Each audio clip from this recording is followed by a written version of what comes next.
Yeah. So this is the main halyard. The main halyard to hoist the sail up. Hoist the mainsail. Yeah. This one's the and it's written on here. Main sheet. Okay.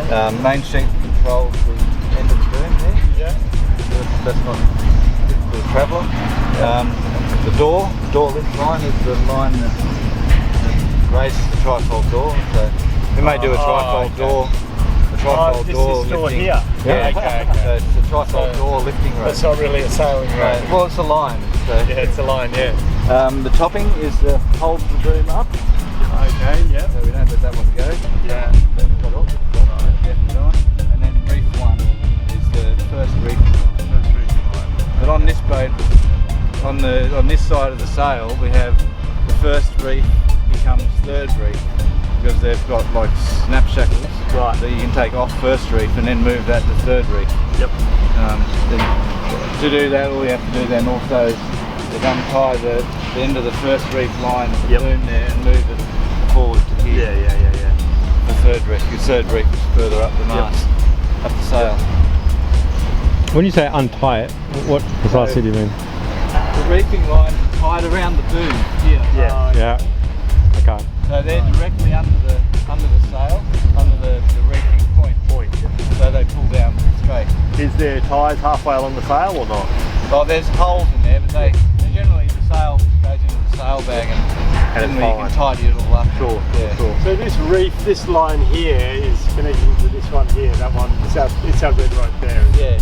So what that line goes to the mast, goes to the front of the sail, comes down along the boom, out of the boom, up to the sail and down to there. So a single line. So when you reef it, it pulls down. That sail. Pulling that But the most important thing for reefing is because they're using blocks on the sails. Yep. The most important end of the sail is the luff on the front of the sail. So you have the halyard pulling the sail up, and you have the reefing line pulling the sail down. Yep. So what we need, when you're adjusting the halyard and letting the mainsail down and pulling in on the reef line, we have to stop before the block hits the boom by 200 mil. Yep. Otherwise, if you let the halyard out too far and you wind on the reef line, the block will go into the boom and it'll just blow up. It'll damage. It'll damage the block. That's the other thing with the line or the sheets, you always go one way on the wind. Yes. Which is It's always that way. And you're over the horn first, and then through the whole thing. Okay. So for the first reef. Yeah. So for the first little while, until you know where the height of the halyard is. Yeah. What we need to do is slowly ease the halyard, wind on the first reef. Someone keeps an eye at the mast, and we say stop about that far from the boom. Yeah, So we don't pull the block in there. The block.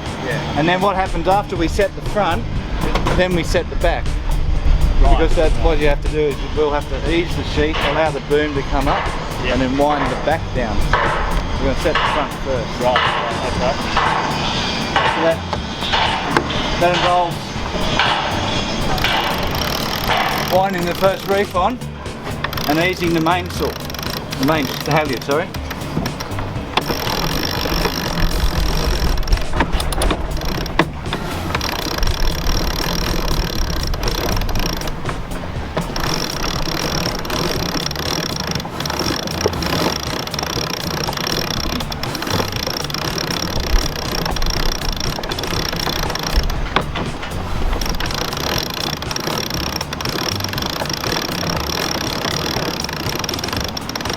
So how far away are we now?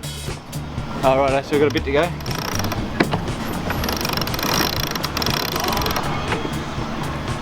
Once we've got the luff set, or the halyard set in place with the front block clearing the boom, then we have to ease the main sheet and allow the boom to come up to the reefing block while we're winding on the reefing line now.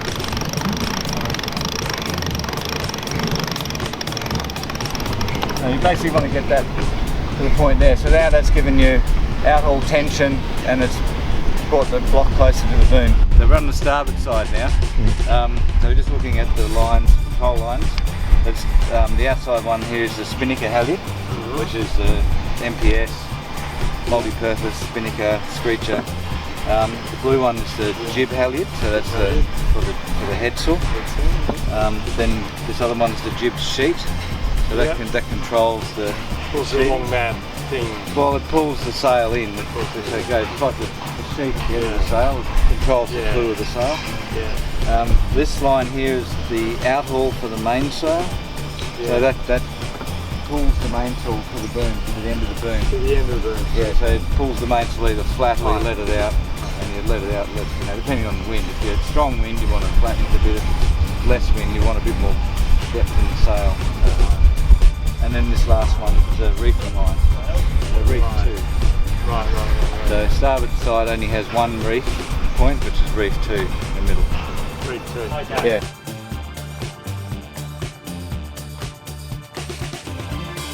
Yeah, so leave 2 turns on there. Yeah, and just ease it probably a foot at a time.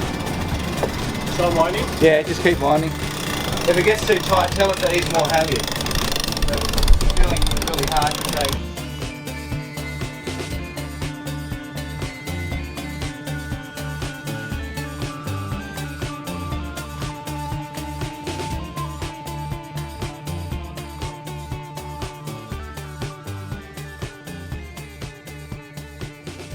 Now. Okay, so you can just keep going and he'll stop. See where the block is coming down now, you've still got that much to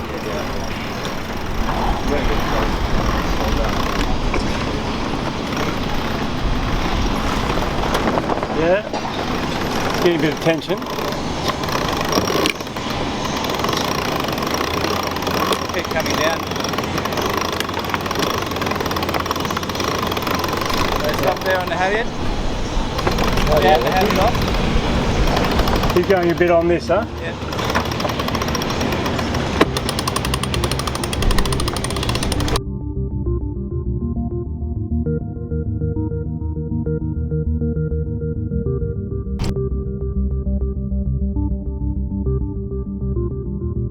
Hoisting the mainsail. So generally, always hoist the mainsail with the jammer open, because that way, then if you have to let it out, up, if you're pulling it up and get a batten tangled and you have to let it down, the jammer's already open. Right. Alright, so if you're only tailing, one turn around the winch is fine. Okay, we're waiting for it. We're going to have a mast. It's going to bounce at the mast. That'll do. Alright?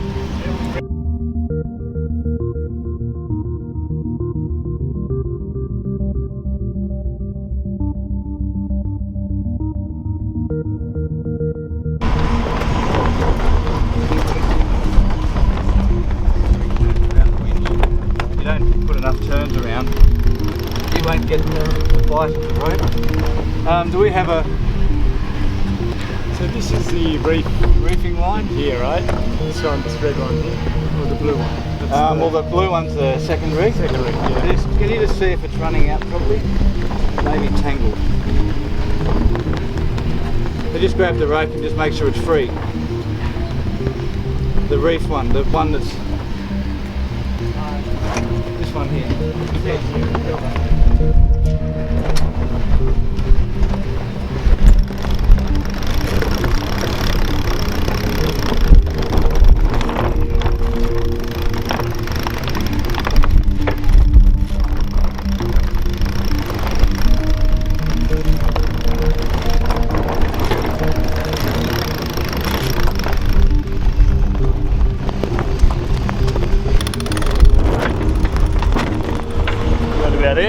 The third reef is up near the number 2. Yeah, so if you sort of come down straight line down there, you'll see you're a metre or so forward in the boom.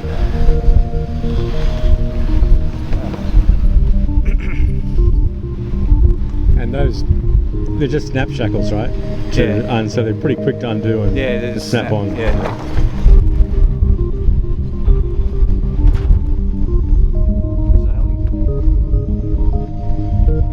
At this point too, you probably ease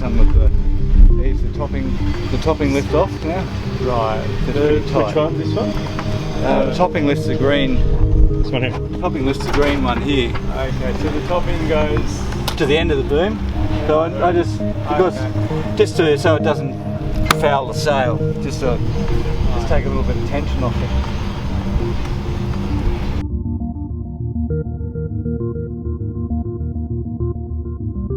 And yeah, okay, this reach out the mainsail. So usually with the jib you got a sheet on both sides, right? No, I mean on it. the jib's only got a sheet. So one sheet. Yeah. Oh, sorry, that's one sheet. Yeah. I know just on a monohull I've seen they usually have on both sides. Yeah, all monohull sail, you're going to sail on the windward side, you know, so you need the sheet up there. Right. So we have this is a self-tacking jib. We can show you how it works at the front. Yeah. And that's the difference. I reckon, yeah, I'd see it if I followed this So right we go through, right? up See front what a see what it does.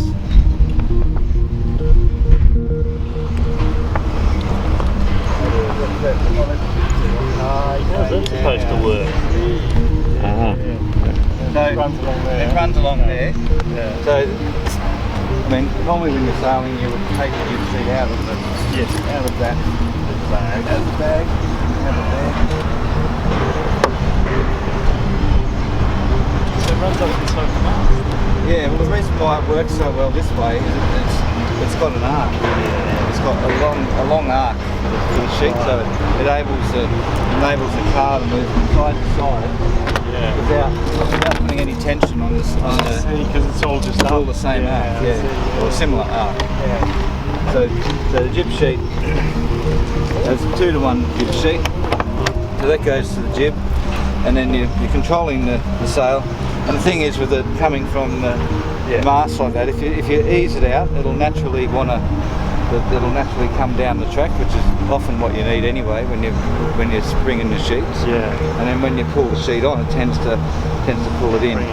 Or if you need to sail to windward and you want it to be nice and tight, then you set your cars in. Yeah. So the car's just outside this line here. And that's a good windward sheeting position. So there we go. That's when you're sailing upwind. Yeah, if you're doing tight, if you want a really good angle Close upwind. reach, So if you know you're going to be tacking for a while, then set the cars up just so the car's just outside that line of the hatch. Generally a good line. So that's and then that'll self-tack by itself from side to side. Right. It's a great setup for the jib. Yeah, it works really well. Well, this one was the one. I know we didn't do this one. This one goes down the side of the boat. The blue one, that's the furling.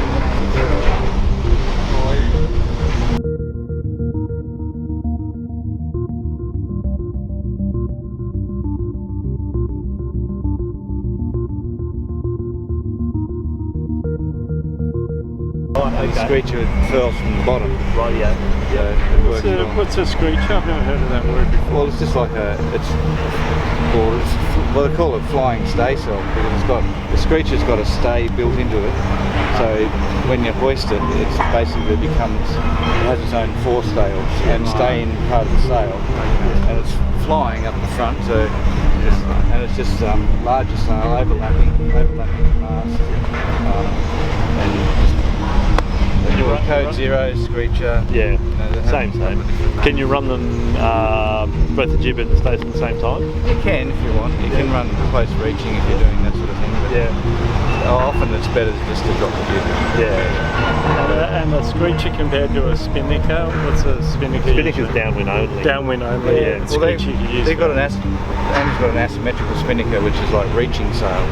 So it flies off the pole itself, so it's sort of sheeted on the centre line of the boat, but it's just got more body in it. The lighter cloth, the screecher is flatter, more like a Genoa, and it's got a stiffer cloth, it's a bit heavier, and it's flatter, a lot flatter. So to sum it up, we have a screecher. Yeah. All right. So we've got two different types of sails. One is and they're both they're not downwind sails. They're either going to windward, or one is basically it's best at about 120 degrees, which is the larger of the two sails. So it's a reaching sail. So we're not actually using a spinnaker as such. A spinnaker traditionally, as you see it, for downwind. Yeah. That's not the way the boat's set up, because catamarans go quicker, actually not going downwind. They go Tack down. they're tack, you know. So The best angle is about 120, 130 degrees, something like that. As opposed to 180, which is straight down, right? Yeah. So that's why it has the bow strip, because you don't want to go directly downwind. We sell a lot of boats with multi-purpose spinnaker with a block on each bow and a bridle, or a tack bridle, which enables the sail to be moved like to the centre line or to the side, depending on whether you're sailing downwind or reaching. So, and it doesn't need a pole. Doesn't need a pole. No. You've got the width of the boat on the bows. Cool. Awesome. So the only other thing on the mast up here is that they call them the lazy jacks, holding the sail bag.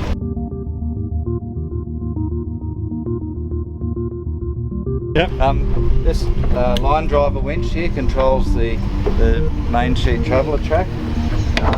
So to operate that, we put the handle in first, and then if we want to move the car to starboard, we put it on starboard, and then we wind the winch. Be careful with, if it's got load on it, it can run by itself. So you sort of put the handle in first and unlock it, wind it, and then when you're done, when you say you're happy, you've got it where it needs to be, then you finish off by locking it. That way then it can't move, and then take the handle out. So it's very important that you always lock it. Put the handle in first, unlock it, control, and then wind it. Another part of this system is there's a rope on the cleat here. Generally, you don't want to over tension the traveller line, so you can ease a little bit of the tension just with that. Sometimes over a bit of time the line shrinks, gets a bit of salt water in it, gets a bit stiffer, so you may need to ease the tension off, and maybe even once every 6 or 12 months take the line off, put it in a bucket of fresh water with a bit of detergent and wash all the salt out of it and put it back on again. What line is that? Is that 8mm, is it? 8mm, yeah. Looks like 8. Yeah, 8. Yeah, 8mm. 8mm. It's 8mm line, but it does get, because it's always out on the back of the boat, always gets weathered, gets salty, gets stiff and shrinks. So you just got to, works better when the rope is soft. Yeah.